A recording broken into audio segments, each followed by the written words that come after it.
Hey, good afternoon, everybody. Tom Stewart here. I'm with Liz Trotter. This is Smart Business Moves. Liz, Where's our how in the guest? heck are you? What? Where's our guest, Tom? Okay. You are our guest. You're it. Okay, and you guys, for those of you that think we just didn't do a good job of scheduling a guest, we decided that I would talk about this KPI, this metric, this topic.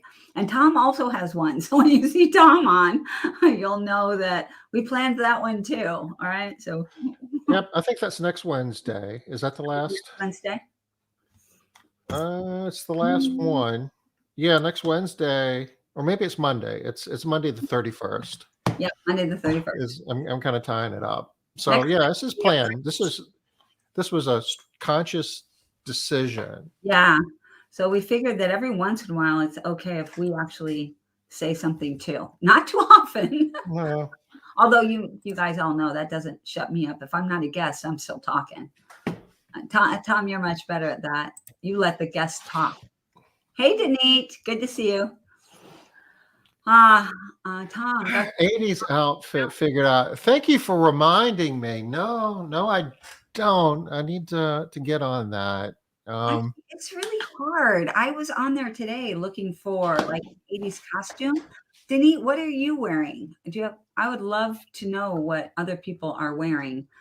And when you search for 80s costume, you know what shows up a lot is 70s outfits, which is weird.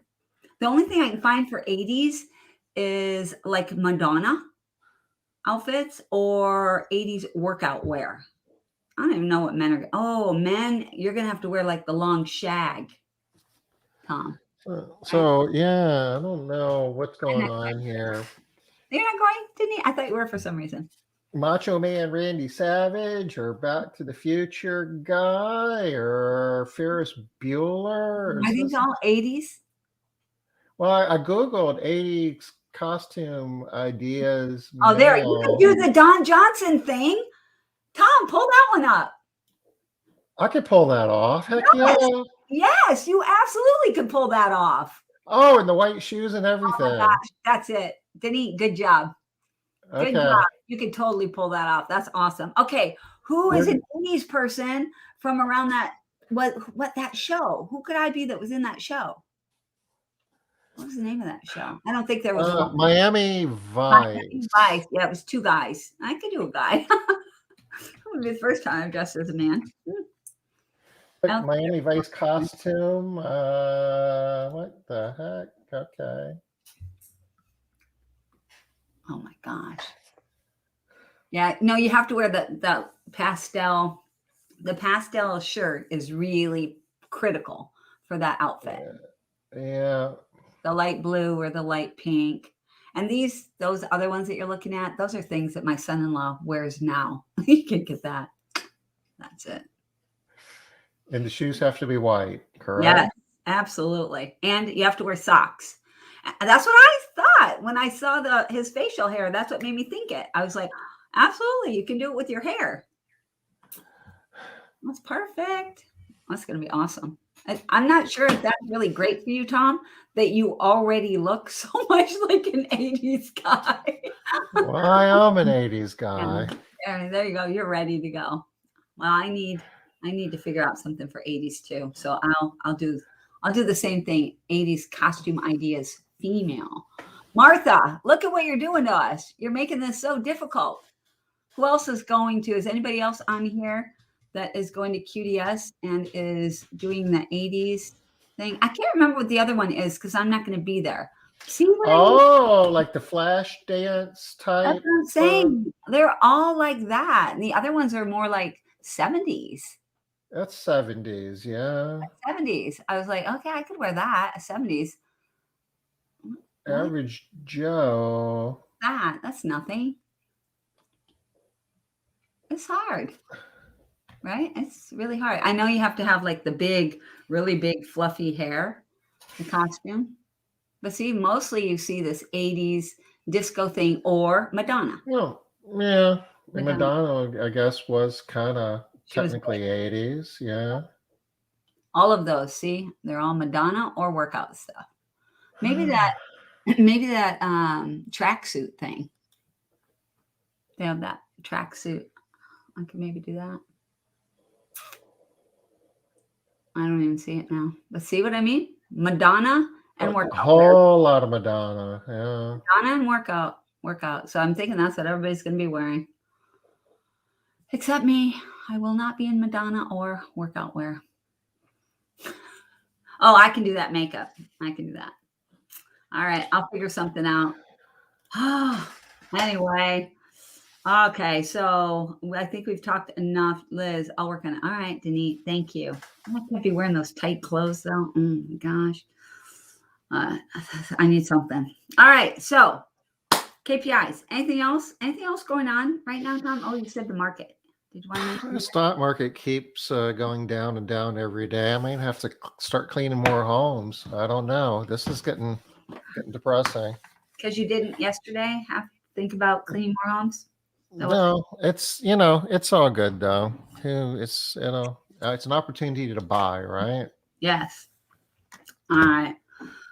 All right. So we're talking about KPIs today. And what exactly was the topic? Was it retention and Employee engagement and retention, or engagement? retention and engagement. I can't remember what order, but that really doesn't matter. Those were kind of Yeah. the general topics. And what are the KPIs? How do we know if we're doing a good job of employee engagement? And Yeah. you know a lot of the numbers that we use and talk about, and certainly produce and made central, are designed for continuous improvement. Mhm. It's nice to know what you have a goal, what's kind of normal and where do you want to be, but where you are is where you are. And the idea is, I want to know where I am, and know, when I do things to get better, I want to be able to see objective results, that I'm moving those numbers in the right direction. And Mhm. retention, I guess, is kind of straight. Well, I don't know. There's a lot to that, but engagement is. I don't know if we think about measuring employee engagement very much. We don't talk a lot about that. I think that the companies that really are concerned about retention do talk a lot about engagement, because that is most people. Concerned about it or do a good job managing it. I A didn't lot of say people do are a good concerned. job, man. I said talk about it, think about it, right? They're Okay. concerned about it. I don't think it's easy. I will say that. All right, so you hit on something that I think is really useful, and I think that a lot of people do this different than I do. They think about it in a different way than I do. And you guys, anybody that's been on all month long, will recognize it, because I've asked this question of every guest, right? Do you have any benchmarks? Right. So for me, how I work better is if I have some type of a benchmark that I'm working toward, because it makes it easier for me to focus on, what could make that number happen? But if I just have this vague idea of improving, it's too difficult for me. It's like I could pick 50 things and they're all going to make an improvement, but how far are they going to move the needle? So it doesn't work as well for me to versus having some number out there, and that's where I'm going. That's what I want to get to. So when I'm thinking of, like, did you have a question, Tom, or a comment? No, it makes me think of the term necessary but not sufficient. Yeah. And you've heard me say that A before. lot. It's like, we're improving. We'll say, well, thank you. That's necessary.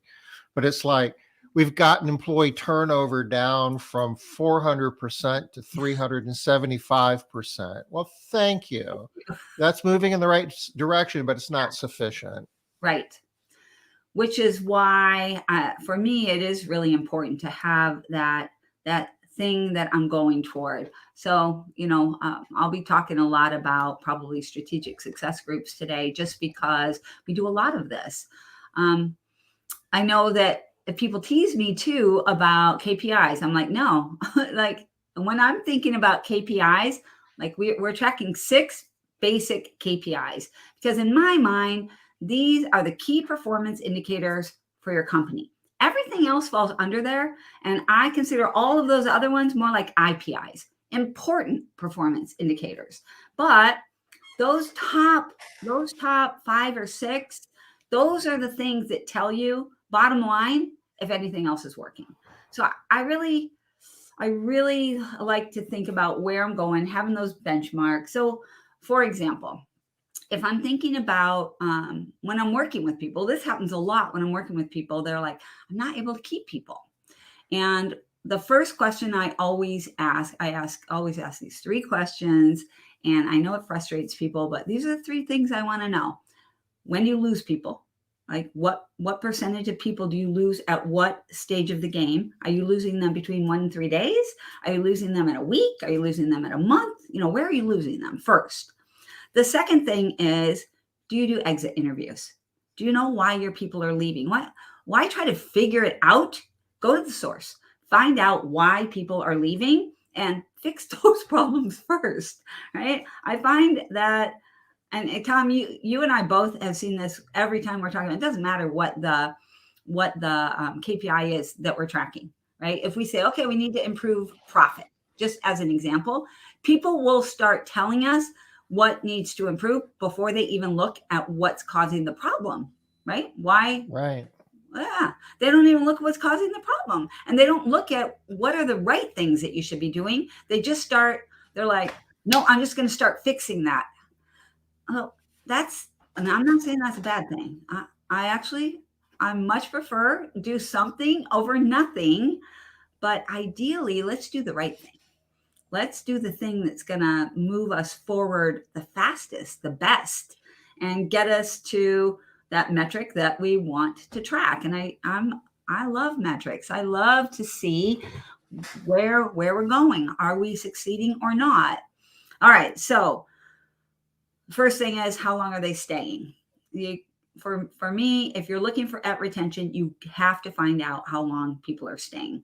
Now, I've done a lot of this work already, and so I know why after 27 years this business. So I know for me in my company, this won't be the same in every company, right, Tom? Why people leave is different in different companies, and also different locales. And like we found out before, it didn't take us long to figure out that people leave in Portland for different reasons than they leave in South Carolina, right? There are different issues. So you have to figure out for your own business, but there are some things that are kind of the same.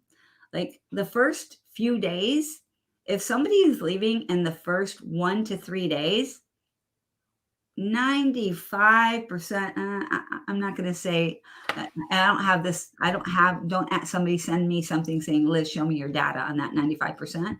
It's a guesstimate over a bunch of time. I probably do have data for this somewhere though. It's close to 95% of the time, this person shouldn't have been hired in the first place. There was something that we should have been able to figure out, that they didn't really want this job, or they couldn't take this job. It wasn't going to be a good fit for them. And I'm saying 95, not 100, because legitimately sometimes in the first couple of days, something happens. And now a job that they really thought was going to be great is not going to be great anymore. I'll give you that. But the majority of the time in those first 3 days, they don't belong there. So do you agree with that, Tom? Does that hold true for what you've seen? As a rule, you can say that. Sometimes it's an execution thing. I mean, it can be a lot of things.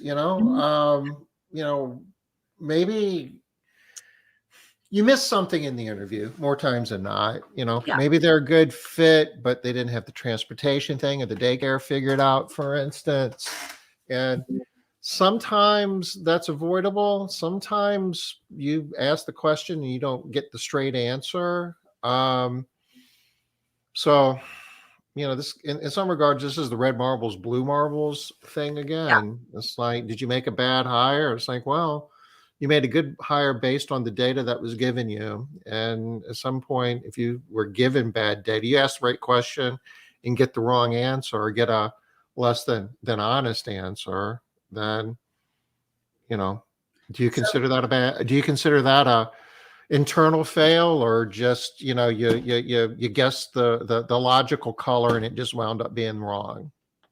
And so I'm glad you brought that up, because that is the whole purpose of tracking this data and knowing when you lose people. If you're losing, and when I'm saying 1 to 3 days, I'm saying if you're losing the majority of your people in the first 1 to 3 days, you're either hiring the wrong people. If you're losing the majority of them in that time frame, you're doing something wrong. Something wrong. It's on you. It's not bad people. It is something wrong. Now, chances are good if the majority of your people are leaving in the first 1 to 3 days, it's not a bad hire. Not if it's the majority. It's Okay. something that you're doing wrong. Something you're not onboarding them correctly. They're not feeling like they belong here. This is not the right company for them. They thought their expectations are not being met in some big way, some really big way, if the majority of them are not fitting in. They wouldn't have, in most cases. There's always, the fringe case where somebody Yeah. came along and offered them, a buck more an hour and they left. But as a rule, they wouldn't have taken the job if they didn't have expectations that they were going to like it and it was going to be a good job for them. So Right. you somehow bursted their bubble, Yeah. kind of messed up their expectation, right out of the chute. Yes. So if you have a lot of them, that is 100% on you. So when we're talking about like your little balls, Tom, right? You're right. Sometimes there's the outlier, the person who they thought they had everything taken care of and they didn't, or whatever. But if the majority is happening in that time frame, you just the smart move is to accept you're doing something wrong. You need to fix it, Mhm. because that's a smart move. If it's happening all the time and you have a whole bowl of red balls, sure, you pick one out. Periodically, you're going to get a blue ball, but the first 4 balls aren't going to be blue. If you've got 95 balls that are red and 5 that are blue, the first 4 aren't going to be blue. Sorry, that's not happening. Right. So if the majority is not working out, the smart move is change what you're doing. Change your onboarding from the very first day. All right. Something. So it might be expectations. It might be how you're bringing in them in, but it's something there. So, this, if I could, Liz, I want to share a kind of a different way of looking at turnover, and what Oh, you're talking about kind of reminds me of that, sure. because a lot of people worry about all the people that they're losing. The tens of people that are quitting. And if you flip that around and look at, well, how many technicians do I have and how many technicians do I really need? Normally that gap is relatively small. You're burning a lot of calories and you're hiring a lot of people just to fill, one, two, maybe three positions. So if you can say, well, I don't care about all the ones that are leaving, I need to care about the two people who didn't stay, and be thinking about, out of all of those people, who were the two that should have stayed and what could I have done differently? There's a lot of external things. Maybe, it was a bad choice. Their car doesn't work. They didn't, whatever. They just weren't the person I thought they would be. But somewhere out of there were two awesome people that didn't stay, and that was on you. What do I need to do differently? And if you can just keep two of the people, you're not having to hire the dozen others that left anyway. So that actually, you're bringing up a good point. So one of the things that I like to track are of the people that are here, on a scale of 1 to 10. What do I rate them? So if I have, on a scale of 1 to 10, if I have 10 people and 8 of them are 5s and 2 of them are 3s, this is a really good metric that I need to get fixed now. I don't want to bring in more people that are going to perform in this way.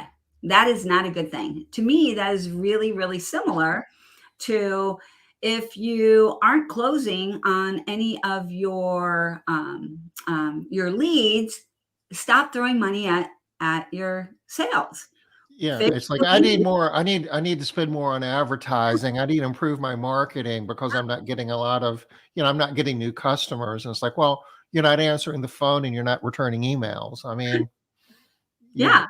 So stop spending more money trying to get more leads if you can't close the leads that you have. So one of the very first things that I like to measure is one of the things I start with is looking at the workforce I have right now. What would I rate them? And this is one of my favorite questions. I learned this from, I think it was Jim Rohn. And his question is this: if you could go back in time and you didn't need this person, would you hire them again? Like, it's such an amazing question. And it's crazy how so many times you're like, man, that person is just a problem. If I didn't need them, would I hire them again? I wouldn't. She calls out all the time. She's constantly sick. She has a negative attitude. No, if I didn't need 10 people, if she was my 15th person, I would absolutely not hire her again. All right. That is really good information for you to look at. So you say if you don't need them, I'm trying to figure out what I don't need. If you didn't need them, you wouldn't hire anybody you didn't need, right? Oh, no, sorry. I'm not saying this right. So let's say that I have 10 people that are working for me currently. Okay. And let's just say, as an example, COVID hits, right? And now I really only need 8 of these people, right? And I'm going to go down the list. If right now I really don't need 10 people, would I hire this person again? Yes, I would. She's amazing. I'm going to keep her. How about this person? Would I hire her again?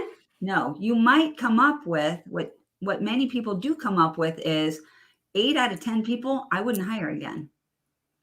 Right? They're like, if I had to. Now you can't get rid of all of 8 of those people, right? But you can begin to look at, this is a really great KPI in my book. Because if the people that I'm keeping are not the people that I actually want, that are doing the good work for me that I need to have done, then again, I need to change something. So we can talk about some of the things that we have to change, but I just wanted to hit on some of these KPIs that I don't think people think about. Are the people performing in the ways that you want them to perform? So one of the things that Made Central does that I really like is it gives sort of an overall score, right? It doesn't have the culture piece added into the score yet, so I do that separately, but it does have an overall score. Like how often does this person come to work? How often are they late? And what's their quality score, right? And it sort of gives this overall score for the employees. And I remember way back in the day, Tom, before you had Made Central, you and Derek and I were in the war room. And Derek had this idea that all employees should always be ranked, and you should put that on your website, what they're rating, right? This is a 10. This employee is a 9.9. This one's an 8. This one's a 7. And of course, we had to scrap that for a lot of different reasons. But he was like, that's kind of where it's going to be going, and especially in the gig economy, right? With the independent contractors. And we are seeing a little bit more of that for sure. But I remember Derek coming up with this idea, and I was like, that's amazing. We have made retention of our technicians our number one priority for over 4 decades now. Absolutely. If you're making a priority. So, Patrick, actually, I love that. I do know that about you. I've heard about it from you for years. Can you share a couple of the KPIs that you track to make that one of your number one priority? Not one of, but your number one priority. What are some of the metrics that you track to see if you're being successful or not? I'd be curious to see. Would you say that retention is probably, if not one of, maybe the most unappreciated, metrics in running a business? You always hear about, we have a hiring problem. We have a hiring problem. And it's like, well, you have a retention problem and you're trying to fix it by just hiring more. Which is the same thing we're talking about with sales, right? Right. If the jobs are going out the back as quickly as they're coming in, what good is that? You've got to have that back door shut. Absolutely. But business owners and managers measure and talk and think about, the sales funnel and leads and conversion rates, and that's part of the normal, dialogue that goes on. But you don't hear people talking as much about, just to think about it, the term customer service and what that implies. You don't hear people talking about, team member service or employee service the same way. It's almost just taken for granted compared to, think about all the time that most businesses spend trying to figure out how to make customers happy. Are they spending a comparable amount of time trying to figure out how to make their employees happy? In a lot of cases, So no. I think I'm in a different situation than you, Tom, because the people that are attracted to me are interested in employee engagement. And so they're interested in retention and they want to talk a lot about retention and engagement. So, like in my strategic success groups, I would say we talk about it a lot. It is a common topic of conversation and it's something that we measure regularly and we work on. And, So, and time and energy and treasure is invested in it. absolutely, absolutely. Okay. So I think that my experience is different than yours because the people that I work with are, I'm going to be pushing on this all the time. It's one of my normal soapboxes. I carry this one around with me constantly. I'm throwing it down and jumping on top of it every chance I get. So people are used to hearing. That's why you're today's subject matter expert. Yes, exactly. Because I do talk about it all the time. And I could probably talk about it for hours and hours and hours and just never get tired of it. It's a passion for me. Yeah, absolutely. You retain employees, you automatically improve client retention. Well, one caveat there. One caveat. So if you don't track the KPI that I just said of how are they performing, you could potentially have a whole company full of underperformers that are, and we see this all the time, Tom, where the employees that they can't get their quality up. It's like back and forth, can't get their quality up, can't get their times up. And the employees are just going through the motions. Yes, they're able to keep them, but they're just going through the motions and they're not performing at their best level. So We've run into that with like some acquisitions that we've done in the past. And the employee retention seemed to be pretty good and it was all awesome until we really figured out that there wasn't any accountability and attendance really didn't matter and quality wasn't a thing. And okay, well, we're going to have to wear a uniform now and we're going to have to be here at a particular time and we're going to have to get certain qualities. Because all of a sudden, it's like, this isn't a fun place to work anymore. yeah. So, Yeah. So I agree that if we retain employees, assuming like in your situation, Patrick, because you are constantly keeping the focus on retention, my assumption is that you are constantly focusing on retaining really excellent employees too. I'm assuming that's a given for you. But I have seen where people are focusing on retention, and pretty soon they have a broken culture of employees that are running the show, and the business owner is miserable, can't get out in front of anything in their company because the employees are pretty much deciding how things will run. All right, so another important, I think, KPI is, and that I don't see anybody tracking this. I mean, people in my groups obviously track this, but I don't see anybody else tracking this in any meaningful way, is how happy are your employees? Just how happy are they? How much do they like their jobs? So that's not something that people track on a regular basis. And so is it how happy are you with your job or how happy are you, with your period? with your job, with your job. So Okay. I think that finding out how happy people are with their job matters. It's really, really an important metric to be tracking. Uh, And you can be an unhappy person, but still be happy with your job. You can be in a bad situation at home and still really be happy with your job. But you can also be a really happy person. You can say, yes, I'm a very happy person, but I hate my job. Right. So I think it's important to know, how happy are they with their job? How much do they enjoy their job? How much do they look forward to coming to work? How much value do they find in the work that they do? Do they feel filled up by their job, or do they feel depleted? At the end of the day, there's lots of different questions to measure this too.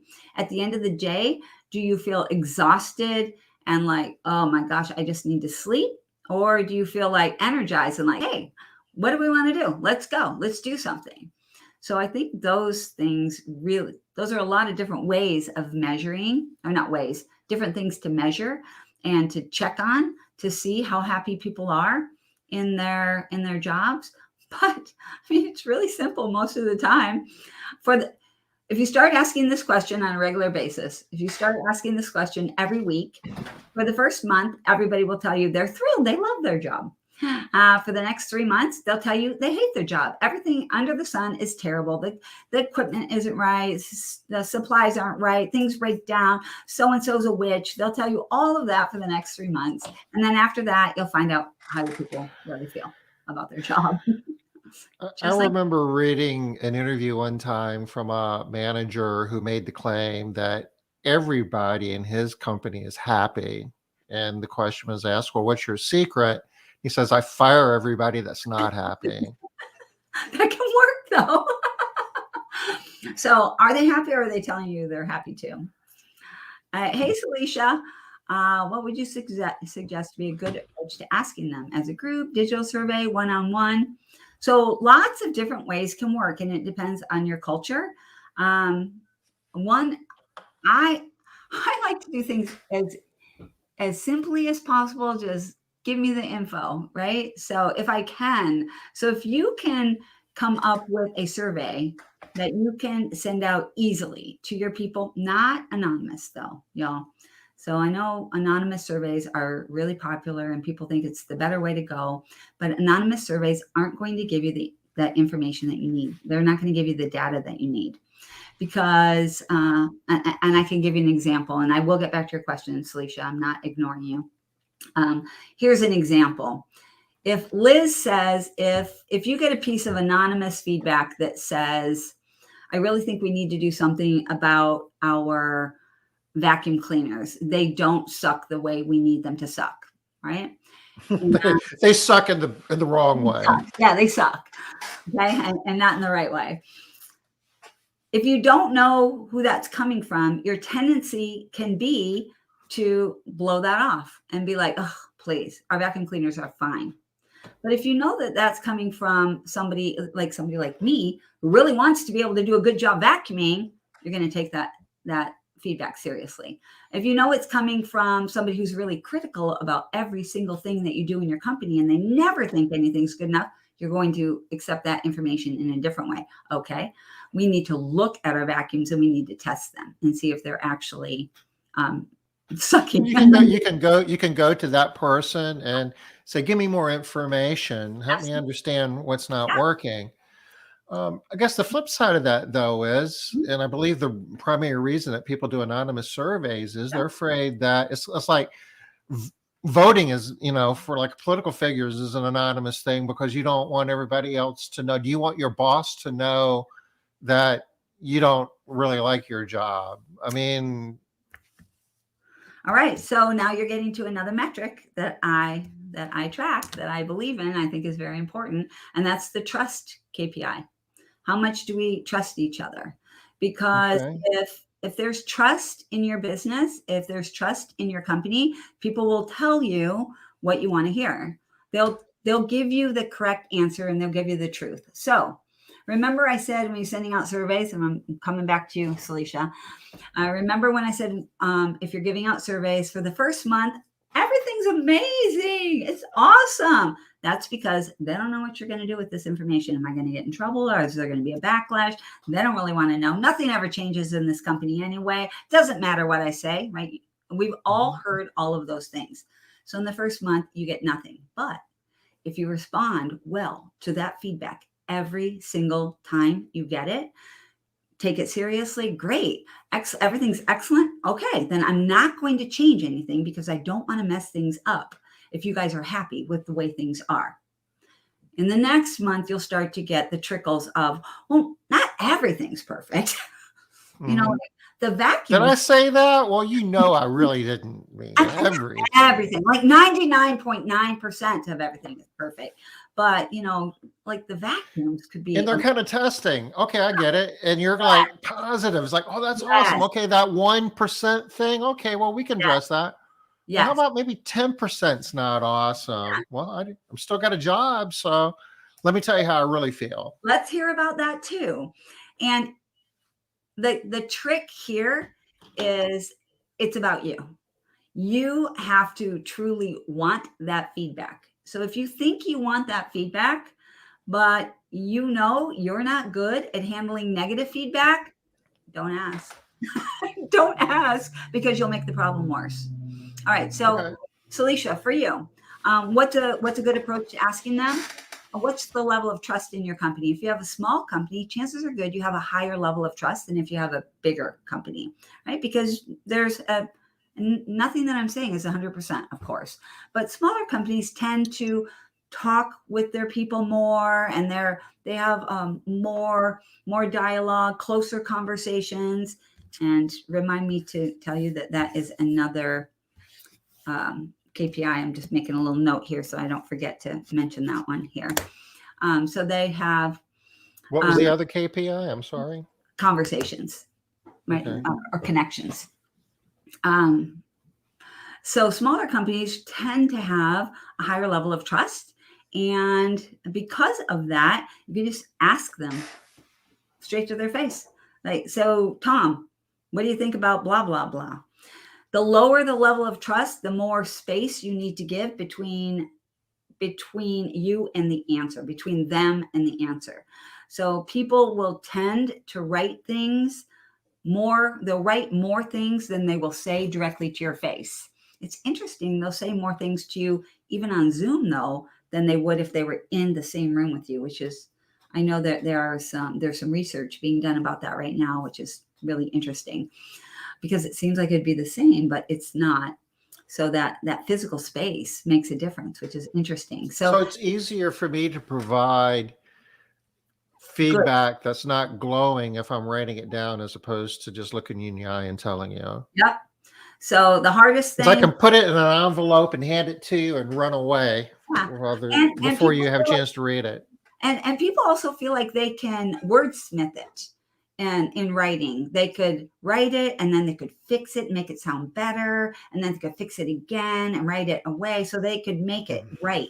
They're afraid to say things because they're afraid you're going to take it the wrong way, whatever that is, the wrong way. You're going to get mad. You're going to think that they don't like their job. They're afraid they're going to get fired. I spoke with someone just today that is one of the most highly valued employees in her company. She's in my manager's group. She's in no danger of being fired at all. None. I mean, she'd have to do something bad to be fired. She is highly, highly valued. And she said to me twice, I just worried. I don't want to get fired. So it's interesting, right? People worry about getting fired, especially if they value their job. So give them space. Giving, if you ask them in a group, if you ask people in a live group, you will get more negative feedback than if you ask them if you have one person that trusts you. Because one person will start the ball rolling and then everybody will be like, oh, okay, that went well. And you'll get it all. So if you want to get it all really fast and you have somebody you can actually prime the pump with this. You It's can, like, I want you to lay into me and tell me how much I suck. And after you do that, everybody else will. that's Okay. right. So, and here is another trick that you can use for that is you can go to the person that you know is the crabbiest person that complains the most, is least happy, and tell them that you need their help ask for their help. I need you to help me point out and find out what all of the things are. So do you know what any of them are? We can get started with those. You can start with those. Yep, they'll give you an earful. They'll give you an earful right there. And they will do the service of getting your group going. Now, if you can't manage that and you can't handle that, don't do that. Because for many people, that is too overwhelming and depressing and leaves you in a place of, I don't even know what to do. It's like way too much, way too overwhelming. I really personally love a digital survey. It's my favorite. Unless I'm going to do one-on-one. I mean, I love one-on-one. I can get better stuff. I can ask better questions and I can build the trust. But if I don't have a possibility to do one-on-one, then I love a digital survey. And my preference is the same survey going out repeatedly, not with different questions. And I know that's really popular, ask different questions, but I want some data to track. I want to know, does this number go up, go down? You have a baseline, and getting back to the continuous improvement, you can compare survey after survey. And which is where I am able to give you the information about when you first start putting out surveys. The first month is awesome. And the next month, and the next actually closer to 2 months and sometimes 3 months is not so great. And then you fall into the pattern of, okay, this is what is really going on. It's right between that 2 and 3 month period where people are settling in and they're like, and all of these numbers that I'm giving you are assuming that you are managing that feedback well. So if somebody says to you, well, I just hate the way we do time off. Nobody in this company gets enough time off and we're all tired and we all hate it. And you say, well, there's nothing I can do about that. We need people to work. If you guys weren't calling off all the time, it doesn't matter what you say. If you respond with, yeah, but you're wrong, you're not going to get good feedback. Your situation is not going to improve. You're going to continue in the same exact cycle because you're not going to build trust and people aren't going to tell you. You know, they're just going to stop. And that's when you're going to hear the things like, nothing ever changes anyway. It doesn't matter what I say, you know, all of that. Why should I tell you? You don't care. Those types of things. All right. So that question was hard to answer, Celicia. You can see because it depends on a lot of different things, which Patrick will back me up here. I know, which is why it is so difficult for many, many companies to manage their employees. Rarely is there one right answer. There just is not. People are too different. And what people want and expect and how they communicate, all of these things are so, so different. But there are some best practices. And so getting to the KPI that I said I wanted to mention, Tom, how often do you connect or communicate with your employees? So this is a number that I really like to track. And it doesn't have to be you, the business owner. It can be whoever it is that is managing your employee and your employees. Doesn't matter who, but whoever that person looks up to as their manager. We've all seen the research that talks about your employees.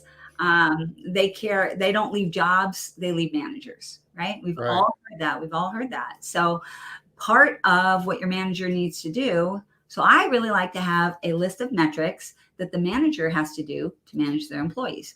And one of those is how often are you going to communicate with your employees, and in what ways are you going to communicate?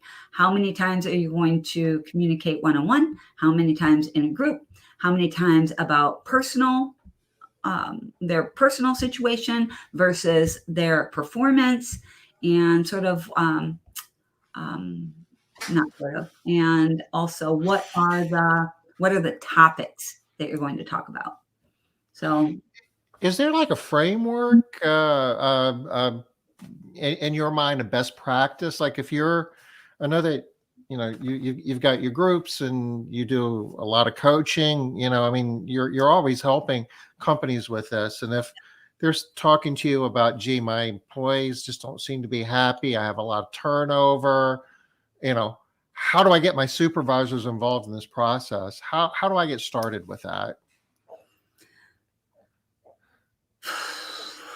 Gosh, it's Or if we don't, maybe that's something that we could kind of think about because, what are best practices? What would you know, how do you know if you're, because, employee engagement's not all about just the owner. You've no. got, the leadership in your organization. It's a team effort. So how do you charge your leadership team and manage your leadership team so they're, getting the most traction on employee engagement? All right, so this is what we kind of teach. Until you have like 10 employees or so, as long as you are not like a virtual office where your employees are out there, chances are good that you're the one that they need to connect with, right? So up to 10 employees. Once you have 10 employees, some people have less, 8, some people have more, 12, but then you start getting somebody between you and your employees because they need to start supervising them or managing them, one or the other.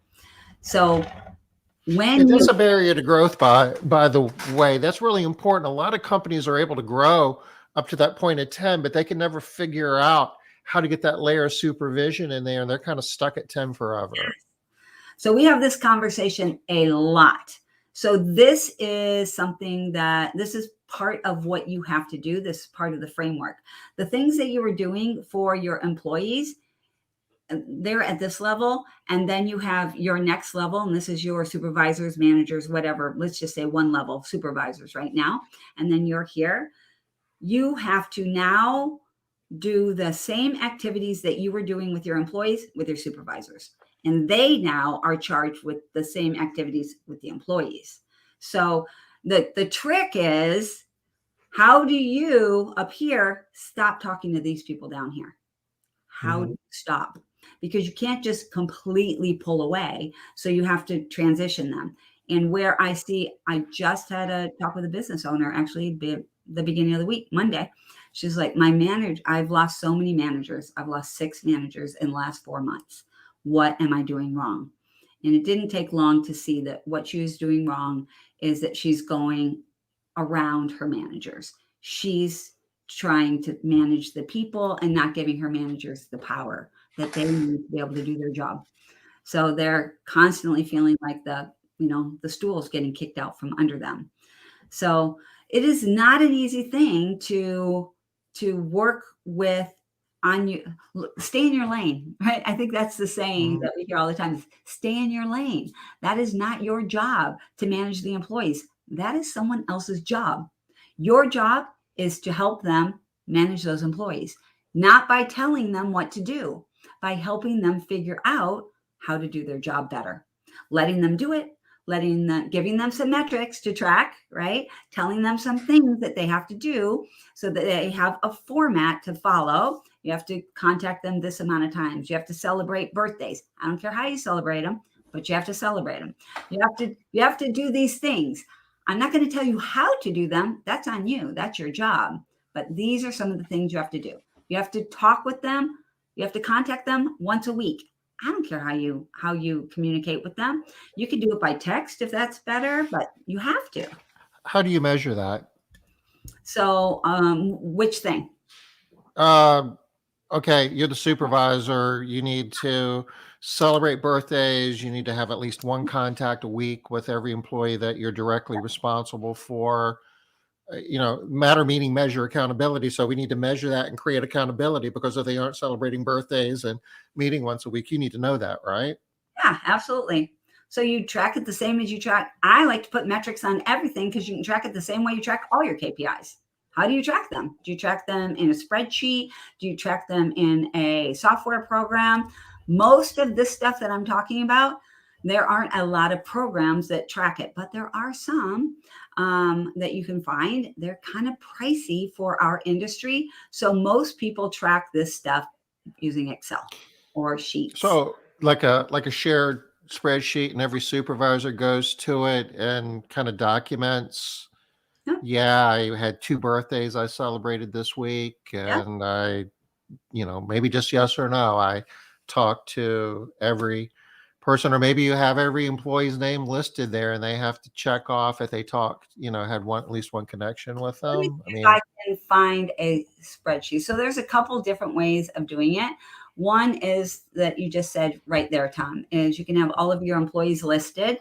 And one thing that is really helpful to know is some employees need to be contacted once a week. They need to have some kind of connection with you once a week. I think that that is a really good place to start. But there are some employees that need to have some kind of feedback from their supervisor daily. There are some employees that feel like hourly would be better. Am I saying that you have to do that? No, but you need to know that there different people need different amounts of connection. Uh, for example, I really don't ever need anyone to tell me I'm doing a good job. Like my employees, anybody that I work with, this is just not something that I need. But in other relationships, I might need that. So you need to look at your employees and what do they need. So on the spreadsheet that you were just talking about, Tom, where everybody's listed, one thing that is really helpful is just a quick number. This person needs in this coming up week, this person needs 3 connections. This person only needs 1. This person needs 5, so that we can sort of track, are they getting what they need? I do have another, if I can find a workbook here. and do you think that the need for connections might change from time to time? It's like, okay, now your attendance is going sideways, or your quality is bad, or Absolutely. whatever else, that the number maybe goes from 1 to some higher number. Absolutely. But that is not how much they need to feel fulfilled in their job, how much contact and what I'm talking about is just that how much contact they need to feel happy in their job. To feel like they love their job. Right. To feel like they love their job. Like, this is a good job for me. I like it. That's a different number. Now, how often do you have to talk to somebody whose job is going sideways? More often. Almost always it's more often than you're currently talking to them, because it's still going sideways. They need more help. Typically, that's the word I like to think of. They just need more help, more support. But at some point in time, people have to go, right? Like, if you also have to have that line in the sand. What is the place where, sorry, we can't work with you anymore?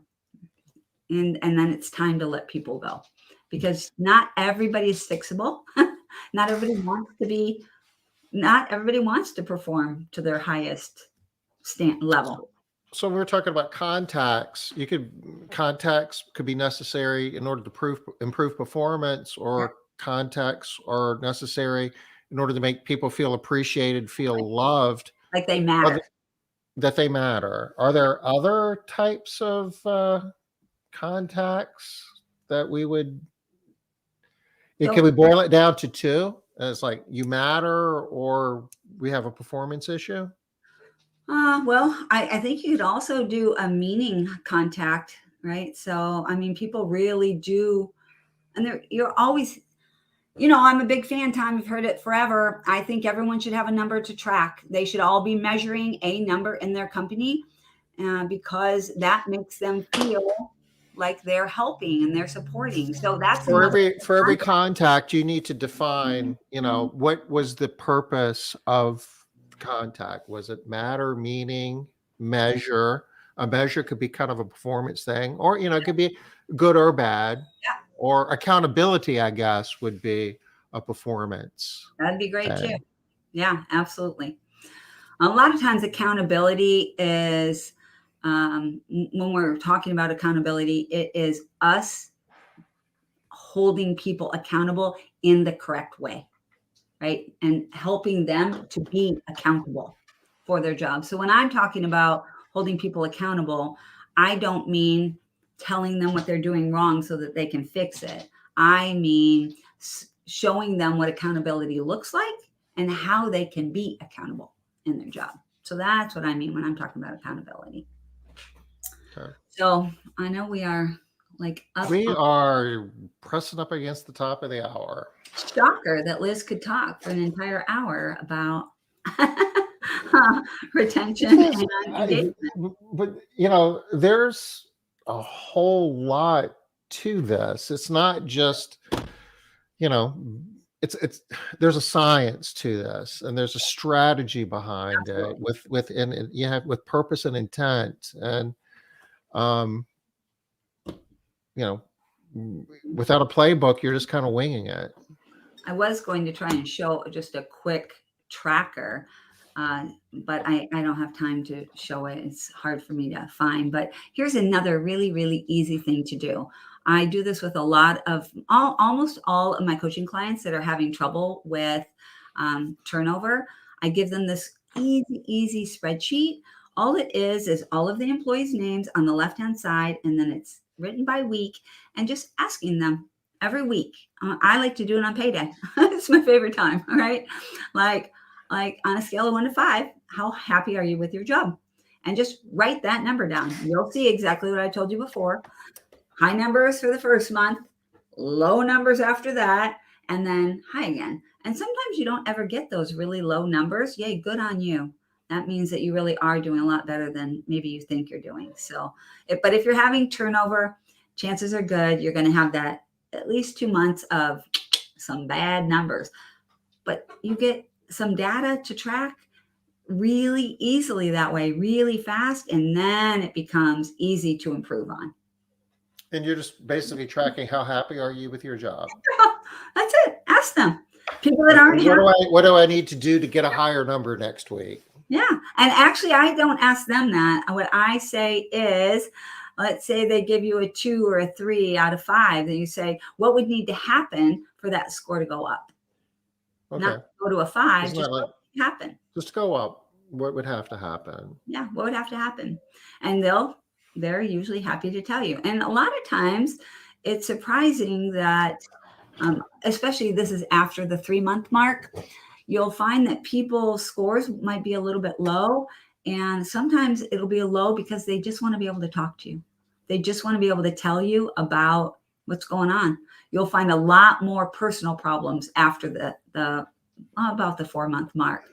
Like, yeah, my husband would just stop having to give me a hard time, or my car would have to stop breaking down for me to have a higher score. So a lot of times it doesn't have anything to do with the job.